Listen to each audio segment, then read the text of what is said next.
The United States government just launched what they're calling a forced labor investigation into Canadian imports.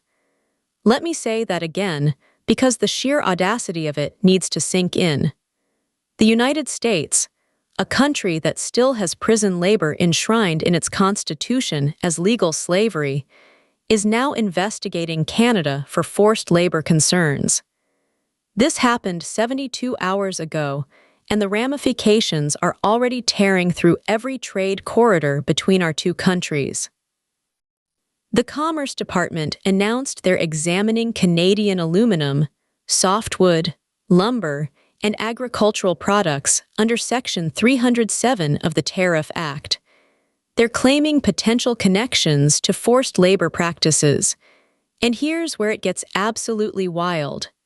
They're pointing fingers at temporary foreign worker programs that Canada has operated transparently for decades. Programs that have oversight. Programs that have protections. Programs that are light years ahead of American labor standards. Mark Carney's office released a statement within hours that didn't just push back, it went nuclear. The Prime Minister's response accused Washington of weaponizing human rights language to mask protectionist trade policy. He called it performative morality from an administration that can't even guarantee minimum wage compliance in its own agricultural sector. And you know what? He's absolutely right. This didn't come out of nowhere. 3 weeks ago, Trump was at a rally in Michigan.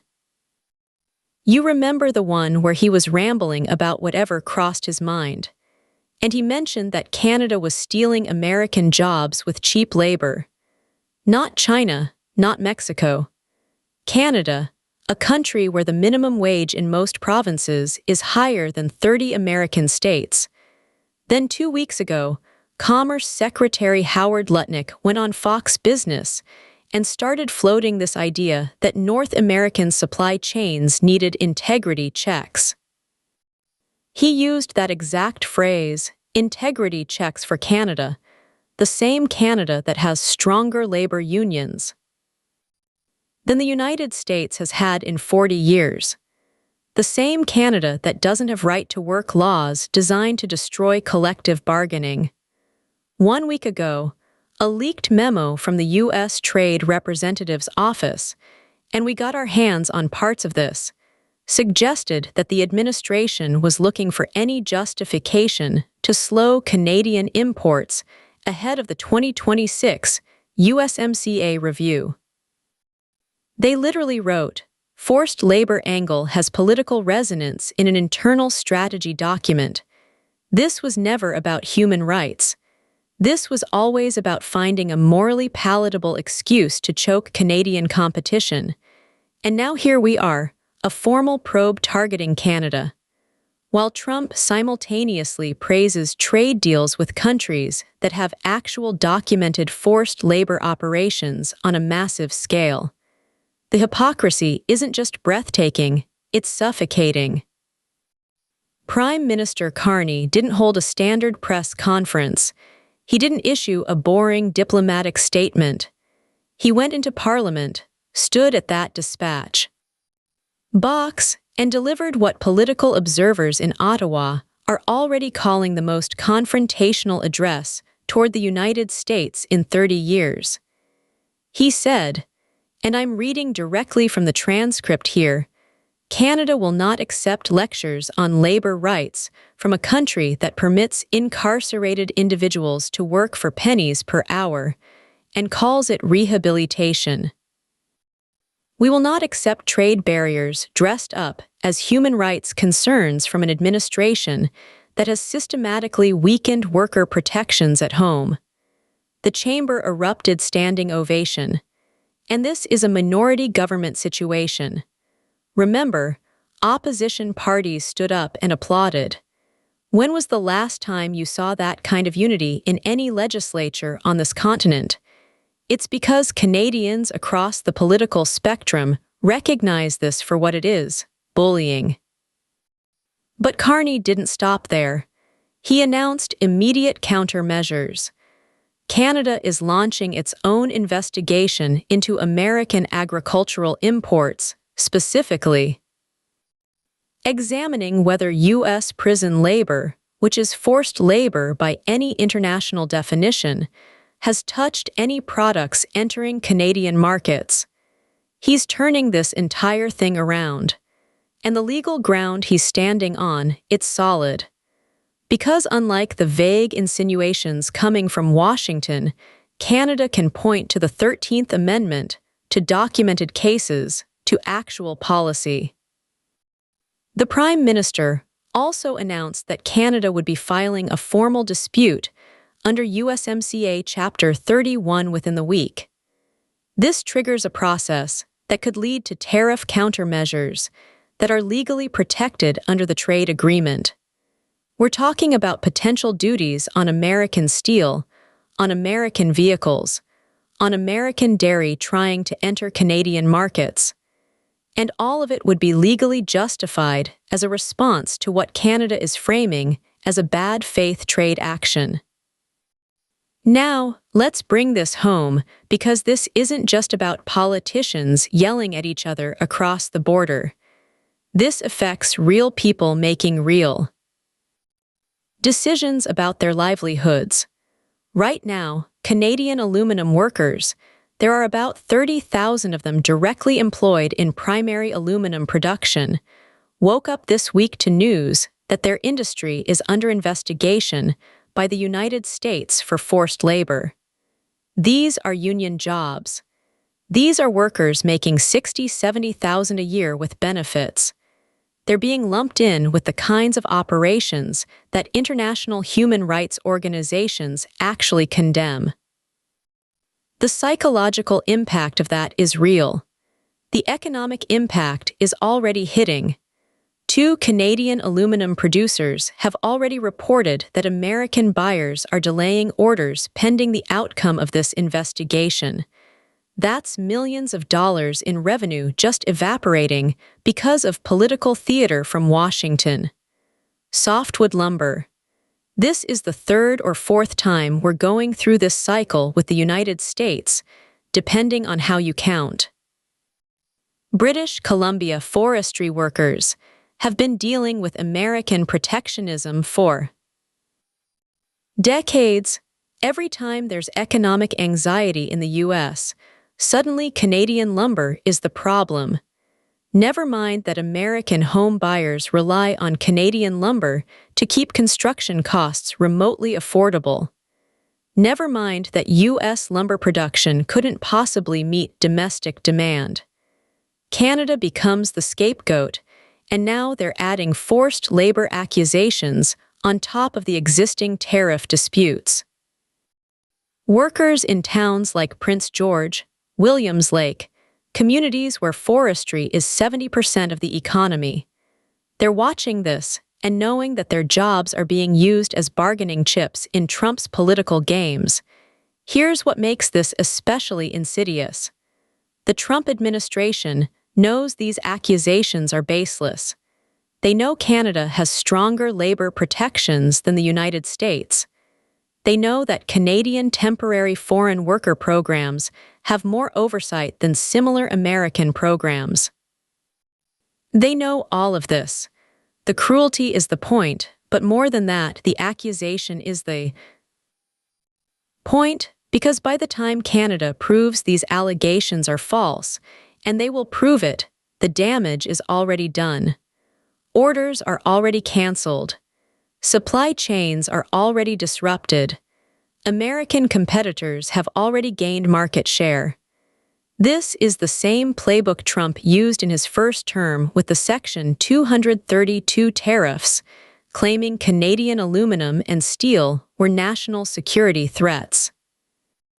National security threats from Canada, the country that has fought alongside the United States in virtually every major conflict for a century. It was absurd then. And this is absurd now, but absurdity doesn't matter when the goal is economic disruption. And let's be crystal clear about the American prison labor situation, since that's apparently fair game. Now, the The United States incarcerates more people per capita than any country on Earth. Over 800,000 incarcerated individuals are currently working, many for less than $1 per hour. They manufacture everything from office furniture to military equipment. The 13th Amendment explicitly allows slavery and involuntary servitude as punishment for crime. That's not Canadian propaganda. That's American law. That's American policy. And somehow the country operating under that system is investigating Canada for forced labor concerns. The sheer audacity would be laughable if the consequences weren't so serious. We need to talk about how we got here because the warning signs were obvious. Trump has been ramping up anti-Canada rhetoric for months. At a rally in Wisconsin back in January, he claimed Canada was ripping us off worse than China. He said Canadian dairy farmers were destroying American dairy farmers, even though Canada's entire dairy industry is smaller than California's alone. At that same rally, he suggested that Canada was using questionable labor practices to undercut American workers. That phrase, questionable labor practices, that was the seed. His base ate it up because it sounds righteous. It sounds like standing up for workers. Never mind that Trump's actual labor policies have consistently favored corporations over workers. Never mind that union membership has declined throughout his political rise. The rhetoric is what matters. Then his surrogates picked it up. You had people like Steve Bannon on his podcast calling Canada a woke economic threat. You had Fox News segments with graphics showing Canadian flags with question marks over workers. They were manufacturing a narrative, building a permission structure for what we're seeing now. And the thing is, Trump's supporters don't fact-check this stuff. They don't look into Canadian labor law. They hear Canada is cheating, and that confirms what they want to believe. That's the genius of the propaganda. It doesn't have to be true. It just has to feel true to people who are already economically anxious and looking for someone to blame. Here's what should terrify anyone paying attention to the economic fundamentals. The U.S. Chamber of Commerce issued a statement opposing this investigation. The Chamber of Commerce, the most pro-business, traditionally Republican-aligned organization in American politics, is saying this is a bad idea.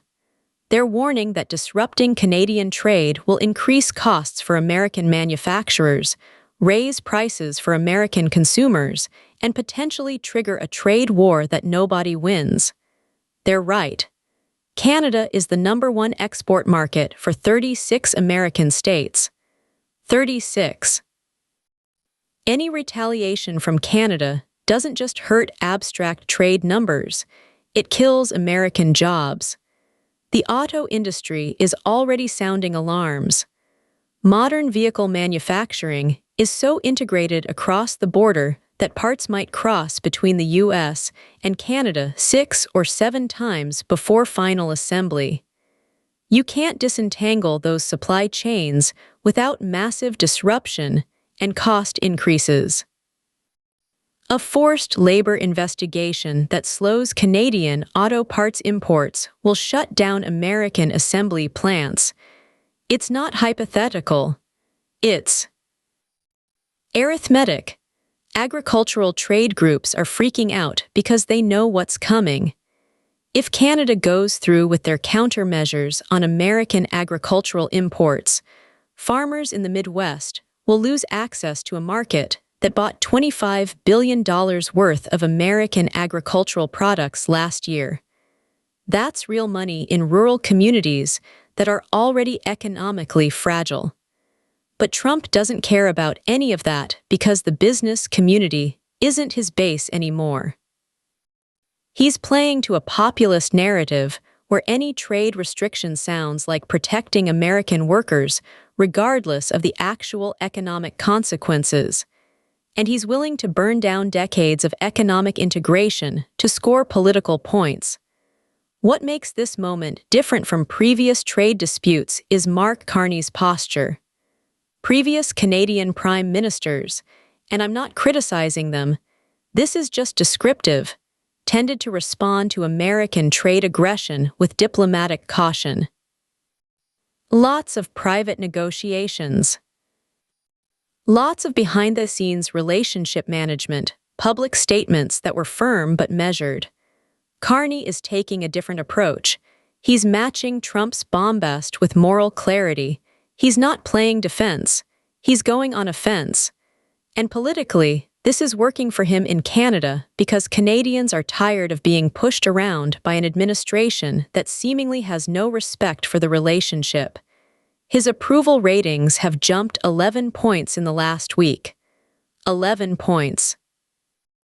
In modern politics, that's an earthquake. It's because he's articulating something Canadians feel deeply. That Canada deserves respect. That Canada won't be bullied. That Canada has every right to stand up for its workers and its industries. And he's building an international coalition. He's been on the phone with European leaders, with Mexican leadership, with Pacific trade partners. He's framing this as not just a Canada-US issue, but as a test case for whether the United States can be trusted as a trading partner. If Washington can launch baseless investigations against Canada, democratic, developed, rule of law Canada, then no country is safe from politically motivated trade actions. That's a powerful message, and it's resonating. The European Union issued a statement supporting Canada's position. Japan's trade minister made comments about the importance of evidence-based trade policy. Carney is isolating Trump on this, and that matters. Remember when Trump was bragging about the USMCA? He called it the greatest trade deal ever negotiated. He said it would bring certainty to North American trade. He literally said it would prevent the kind of disputes we're seeing right now. The agreement has specific provisions about labor standards. It has enforcement mechanisms. It has dispute resolution processes. And all of that is supposed to happen through the structures established in the agreement, not through unilateral investigations announced on cable news. By launching this probe outside the USMCA framework, the U.S. is essentially saying the agreement doesn't matter when it's inconvenient. That undermines the entire point of having a trade agreement. Why would Canada or Mexico negotiate in good faith on the 2026 review if the United States just ignores the terms whenever it wants?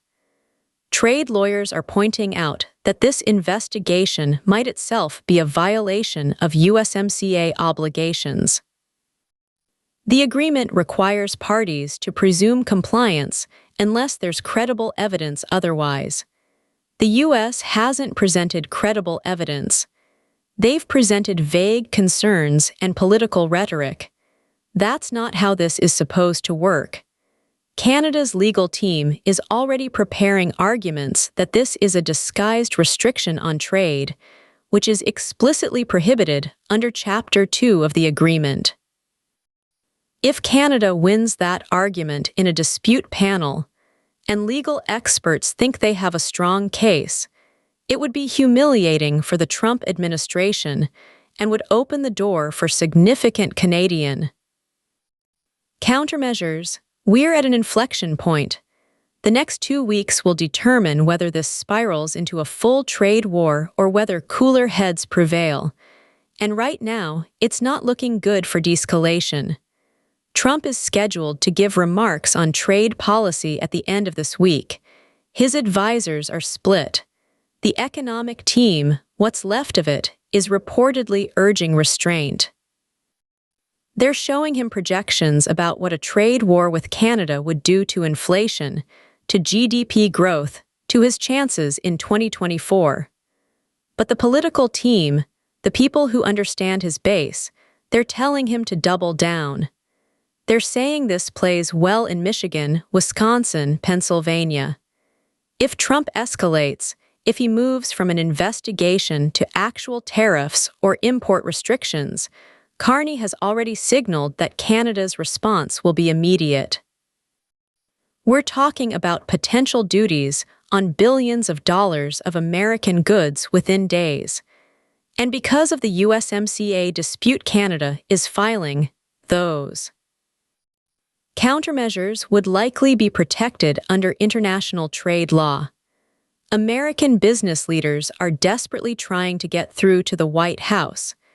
There are reportedly calls happening at the cabinet level, CEOs reaching out to anyone with influence. But this is an administration that has shown repeatedly that it doesn't prioritize traditional business interests when they conflict with political messaging. The other scenario, and this is the one that should concern everyone, is that this becomes the new normal, that the U.S. just keeps Canadian trade under this cloud of investigation indefinitely, never quite imposing restrictions, but never clearing Canada either. That uncertainty alone would be economically devastating. Investment decisions get delayed. Companies start looking at reshoring or nearshoring to the U.S., even if it's more expensive, just to avoid the political risk. Let's zoom out for a second because there are bigger forces at play here. This is about America's relationship with its closest ally and longest undefended border. This is about whether the post-war liberal international order, flawed as it has been, survives in any recognizable form. Canada has always been there for the United States. After 9/11, when American airspace closed, Canada landed hundreds of diverted flights and welcomed thousands of stranded Americans into their homes. Canadian soldiers fought and died in Afghanistan alongside American troops. Canadian intelligence services share information seamlessly with American counterparts. The economic integration between our countries has created prosperity on both sides of the border. And in return for all of that partnership, for all of that alliance, the United States is now investigating Canadian workers for forced labor based on political motivations. The message that sends is chilling. It says that even the closest relationship, even the most steadfast alliance, means nothing when American domestic politics demands a scapegoat. Canadians are watching this and reevaluating everything. There are serious conversations happening in Canadian policy circles about diversifying away from dependence on the American market.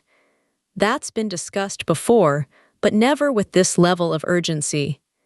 If the U.S. can't be trusted as a stable trading partner, Canada needs alternatives. That's not good for the United States either.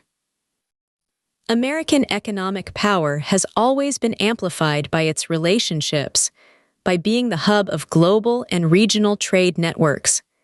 If you start breaking those networks, if you turn allies into adversaries over political point scoring, you weaken your own position.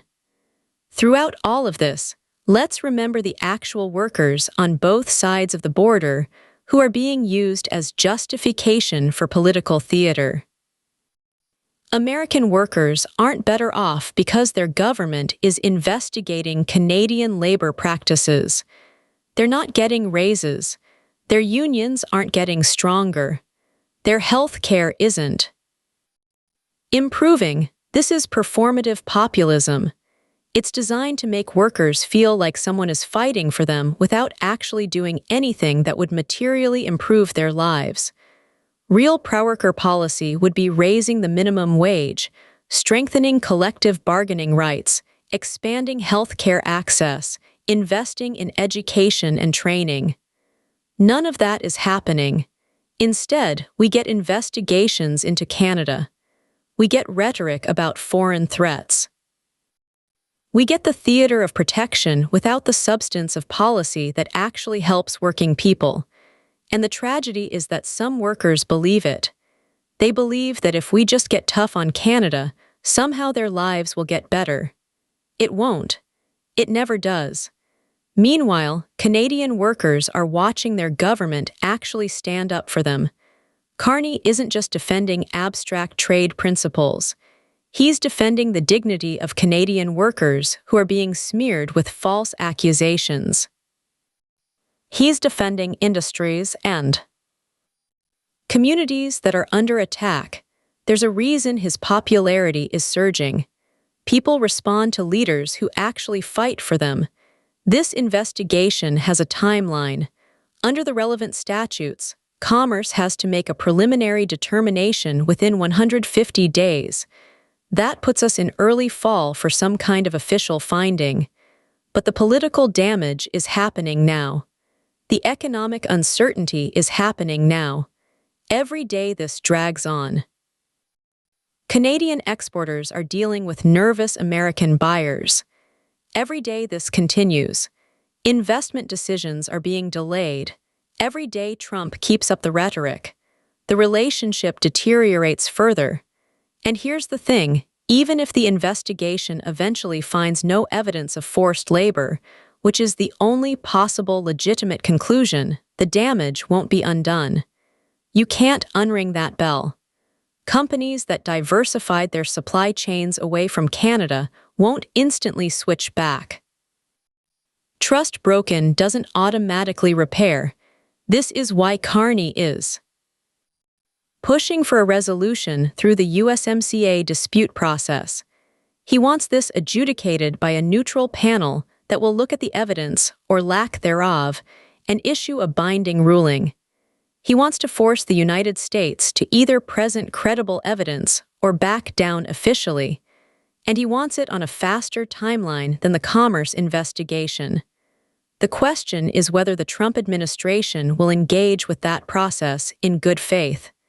Previous trade disputes suggest they won't. This is an administration that has shown open contempt for international arbitration when it doesn't serve their interests. They might just ignore the USMCA panel, which would be catastrophic for the future of the agreement. If you're watching this from Canada, you already know why this matters. Your job might be in one of the industries under investigation. Your community might depend on cross-border trade. Your sense of national dignity is probably outraged by the accusations being thrown around. But this matters even if you're not directly connected to trade. Because what we're watching is a test of whether facts matter anymore.